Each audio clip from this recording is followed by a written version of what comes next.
For first time to Ogobina tu ameweza kurespond katika allegations ambazo pia Nyako alikuwa ameweza kutoa pale katika mtandao wa TikTok akiwa katika show yake kwake.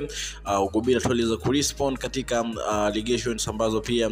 Nyako tu alionekana akimshambulia pale katika mtandao wa TikTok akiwa tu pamoja na former workmate wa kwake demo wa Facebook ambaye pia Nyako pia aliweza kumuongelea vibaya sana katika video ambayo pia iliweza kucirculate pale katika social media.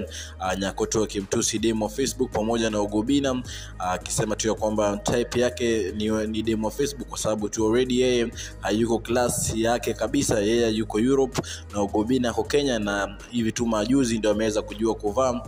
kitu ambacho pia inaonekana kiliweza kumguza sana Ogobina, na ndio maana tu akaweza kurespond katika hiyo issue nzima ambayo pia Nyako ameweza tu kuwa ama recently ameweza kurudi online na kuanza kubasho watu sana pale katika social media na kuweza kuingililia watu ambao pia ni content creator pia wasanii kwa sababu tu tuliweza kuona pia aliweza kumwingilia Prince Ida ambaye pia aliweza kufanya harusi hivi majuzi, lakini hiyo sio point kabisa.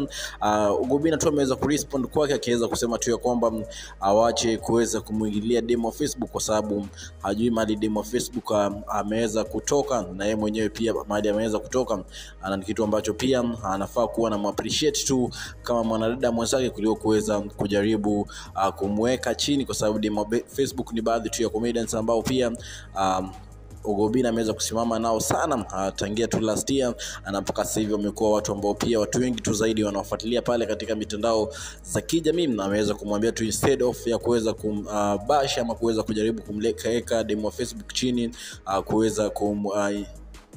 kumwingililia pale katika social media, aweze tu kuweza kumsupport kwa sababu ni mtu ambaye pia ni fellow woman kama yeye ambaye pia anahitaji support ya watu wote zaidi, kwa sababu amesema yeye akimweka chini ama kimbash amezoea stories za social media, lakini kuweza kumbash demo Facebook ni kitu ambacho pia anafaa aweze kuregret sana, na kitu ambacho pia kinamuonesha ana adabu,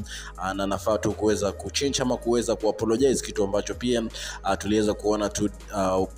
Nyako hapo jana akiapologize pale katika social media, lakini aliweza kumapologizia tu Ogobina peke yake, lakini hakuweza kuapologizia demo Facebook baada tu ya kuweza kuwatusi both siku chache tu zilizopita, na video ambayo pia iliweza kuenda sana pale katika social media, kitu ambacho pia watu wengi tu zaidi waliweza kumuonya Nyako kuweza kuingilia content creators hapa nchini Kenya. Kumbuka katika Udaku 254 na kupatia story ambazo zina trend mitandaoni, na make sure umesubscribe kwenye YouTube channel ya kwetu.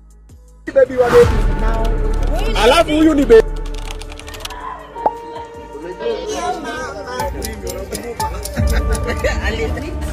What's it called? Blue band? Mafia Muscular. You know what? Yeah, this is it.